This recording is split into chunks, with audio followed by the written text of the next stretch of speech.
Leo nimekuja na swali ambalo nimewahi kuulizwa na mtu mmoja, akaniambia kwa nini mtoto anampenda mama zaidi kuliko babake? Sana mimi kwa utafiti ambao nimeufanya, naomba nije na majibu haya kama ifuatavyo. Na nia ya kwanza ni upatikanaji. Mama anapatikana zaidi kwa mtoto kuliko baba jinsi anavyopatikana. Kumbuka, mama ndo ambaye anamnyonyesha mtoto, mama ndo ambaye anamwandaa mtoto, mama ndo ambaye anamuogesha mtoto, mama ndo ambaye anamlisha mtoto, mama ndo ambaye anamuimbia mtoto, mama ndo ambaye anamlaza mtoto. Kwa hiyo katika mazingira hayo, mtoto humzoea zaidi mama na kuona huyo ni mtu wa karibu zaidi. Vile vile, mama anadhalisha homoni itwayo oxytocin. Oxytocin ni homoni ya upendo ambayo mtoto anapokuwa ananyonyeshwa, mama anadhalisha ile homoni na ile homoni mtoto inamuingia katika mwili wake. Hivyo mtoto anakuwa na upendo mkubwa sana kwa mama kwa sababu ya ile connection ya ile homoni ambayo mama anaizalisha wakati anamnyonyesha mtoto na wakati ambapo akimshika ile alfu yake na ile homoni ya oxytocin. Sababu nyingine, mila na tamaduni zetu. Mara nyingi sana baba anakuwa hapatikani, anakuwa yuko busy kutafuta riziki kwa ajili ya familia. Hivyo mtu ambaye anamuona kwa karibu sana ni mama. Najua kuna wengine mtauliza, je, kwa mfano mama naye yuko busy?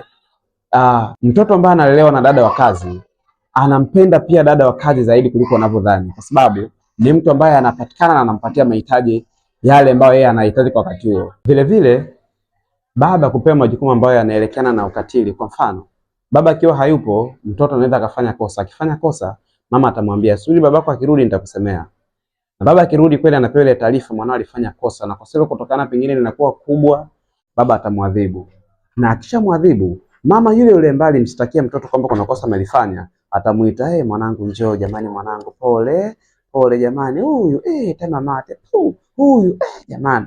Kwa mazingira kama yale sasa, mtoto anaona kwamba kumbe huyu ndo mtu ambaye ananihurumia zaidi. Huyu ndo mtu ambaye ana upendo, na mtoto anapenda sana upendo. Hasa mazingira kama yale yanamfanya mtoto ampende zaidi mama au ukilinganisha na jinsi anavyompenda baba yake. Wengine mtaniuliza, je, kwa wale watoto ambao ni wakubwa na wanaonyesha mapenzi sana kwa mama ukilinganisha na mapenzi ambao wanaonyesha kwa baba zao?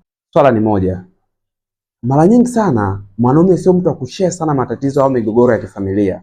Waga anatunza vitu kifuani. Kwa mfano, amegombana na mama, yeye hatawaambia watoto, ataweka kifuani. Lakini ugomvi wote ambao utajitokeza kwenye familia kati ya baba na mama, mama waga ana kawaida ya kushare kwa watoto. Akishawaambia watoto, watoto wanatengeneza chuki, wanajua kabisa kwamba huyu anamfanyia vibaya sana mama yetu. Na hakuna mtoto hata mmoja ambaye anapenda kuona mamake akifanyia vibaya. Kama unataka kuamini hilo, siku moja babako akiwa mke wa pili, utaona kabisa mamako hajatendewa haki. Kwa hiyo mazingira kama yale yanamfanya mtu mpende zaidi mama ukilinganisha na jinsi anavyompenda baba yake. Lakini hao wote ni wazazi wetu. Hakikisha unawapenda wazazi wako wote.